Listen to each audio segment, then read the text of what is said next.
Y'all, welcome back to Nick Gates Show. I'm your host, Nick Gates. Today, special day. By now, you may not have seen a video putting down laminate flooring in our bonus room. And you're going to see pretty much a time lapse of this. But we're putting down our shoe molding today. So I'm doing a separate video specifically on that. You're going to see the time lapse of it being applied. And stick with me, like, share, and subscribe. Catch you in a bit. All right, y'all, so shoe molding, just to let you know, aka quarter round, as some people may call it. You get this Lowe's, Home Depot. Typically, it's going to come in lengths of about 16 feet or so, but there's a little station inside the store there where you can measure, make your own cuts. Now, let's not get too far ahead of ourselves, y'all. Let's talk about how we're going to get this shoe molding from the store to your house. If you got a truck, that's one thing. But if all you got's a car, before you do anything, first thing you need to do, open up your trunk, put the back seats down, and you need to measure. Probably up to your front dashboard, all the way back out. See, now I've got a Hyundai Sonata. If I needed to, I got about 10 foot where I can lay the seats down, put boards. I've had 2x4s, 10-foot 2x4s in there all the way, and been able to close my trunk. So I'm all about doing what you got to do, but know what you got before you get into the store and don't know. So again, open up your trunk, lay the back seats down, measure up to your front dash, or at least to your console, something like that. That way you know what you can haul in your car. Get that done first. They're gonna charge you. This stuff came, I think it's about 86 cents a foot. So if you're in the store, you're gonna see it. They're gonna charge you by linear foot for like a more higher end quarter round shoe mold, stuff like that. Maybe more expensive than that, may charge you like by an 8-foot piece, but this is definitely the cheapest way to go. This is 3/4 inch quarter round shoe molding.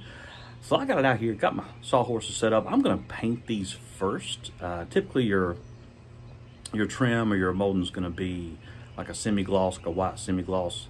But I'm gonna go ahead and I'm gonna paint these first. Then we'll get our setup, get my miter saw going, make our cuts, go from there. All right, y'all, so I got my shoe molding all set out here. And what I'm gonna start painting. I'll paint most of it. Start on one side, go this side, let that dry. I'm out here in the sun. It's a pretty warm day today, so it shouldn't take too long at all. But I'm gonna go ahead and paint these and let those dry. We'll start making our cuts. But like I said before, this is just a white semi-gloss paint, and we're just gonna brush that on like so. And you can get this shoe molding. It's already got like a white coat on there. This is more or less just a finish. But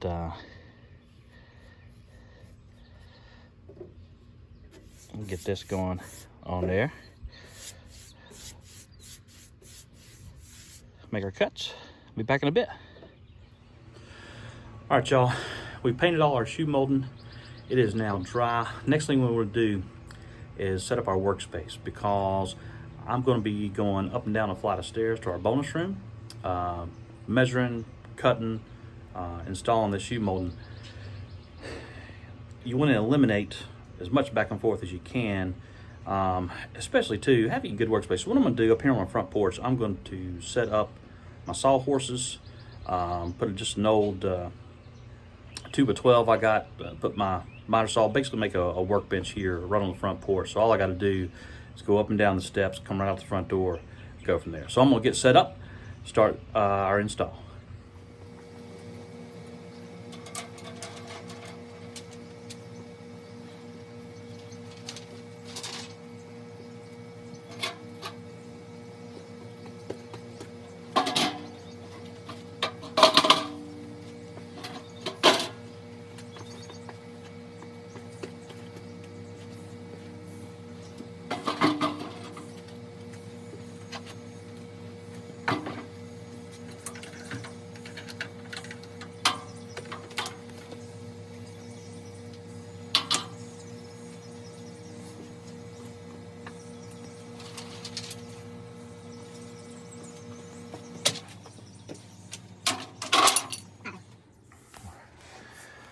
All right, so like I explained before, I cut all mine into 8-foot lengths, just because, understand me, just because when I measured the room and length of my car, I just got them all, it was easier to cut them all 8-foot lengths. What I'm gonna do, I'm gonna try to use all my full pieces first. So I'm gonna start, I'm just gonna put this up against the wall. I'm gonna make a mark right at the end of the wall like that. Now keep in mind, these are going to meet at a 45-degree angle. I'll show you when I get down to the saw. But this is just the length, but that's going to be cut at 45 degrees. Come down with me, I'll show you. All right, so like I said, this is on the 45 degree, right? So first of all, if you got a miter saw, if you don't have one of these, I mean, you can get some pretty cheap. You can rent them even. Definitely gonna need this. Gonna make it a lot easier. So I'm gonna clamp this down here, hold it tight. So what I'm gonna do, come in here, I'm gonna show you my mark. So I've got my mark right here, right? But remember, that's just to the edge of the wall. So my 45-degree cut is gonna go like somewhere, down like this right here. So what you is probably get out to the side is best over here. And I'm gonna try to cut this the best I can.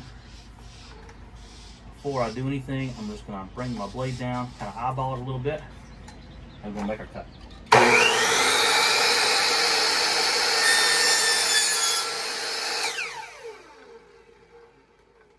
All right, now what I'm gonna do, I'm gonna take this piece up, and with my nail gun, shoot that in there. I'm gonna go ahead and take another full piece so I don't have to make another trip. Let go. All right, so we got our first piece cut. I just wanted to put it up first to make sure it fits good and snug.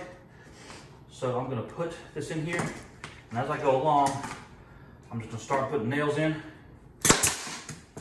Boom. And ever so often, go along the wall. And again, we're gonna measure each wall, go from there.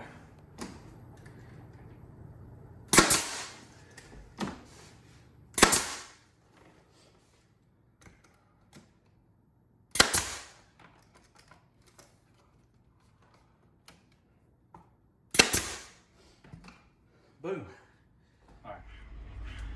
All right, now remember, all your walls, all your pieces, all your shoe mold is gonna meet at a 45-degree angle.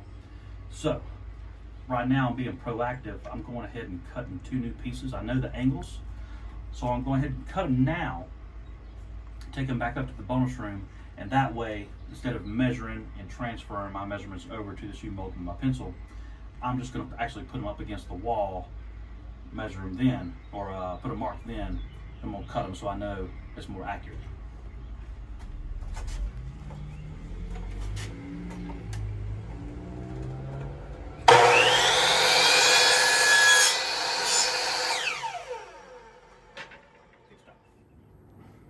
All right, y'all, like I said before, I already know what angle I need to make my cuts at. So in the corner, they're gonna meet at a 45-degree angle. So I've already cut right here, and it's gonna be more accurate.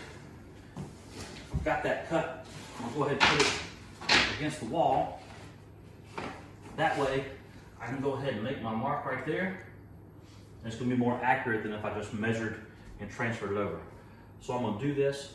I'm gonna start with my big pieces that I'm gonna use pretty much most, if not all of them. Go around the room, go from there.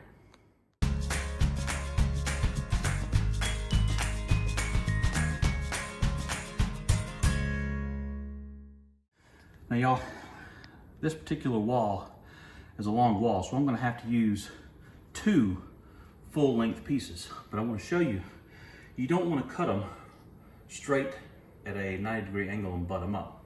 So what you do, get in here close, I wanna show you what I'm gonna do. So I cut both the ends at that 45. So they go together just like that. Looks a little bit more professional, goes a little bit more together like that. So if you ever got a full wall that you can use more than one whole piece, that's what you want to do. Cut both ends off at that 45 and then butt them together just like that.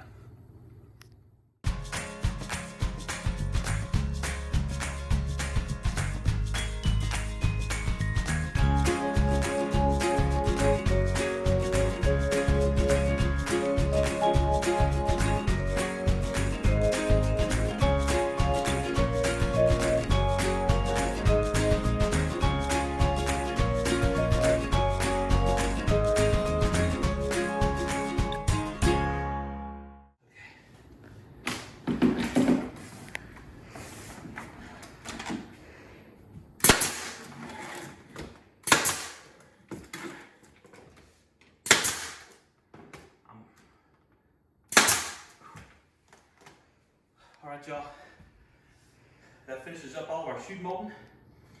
All I'm gonna do now, I'll go around filling some spaces with some caulk. But other than that, we are good to go.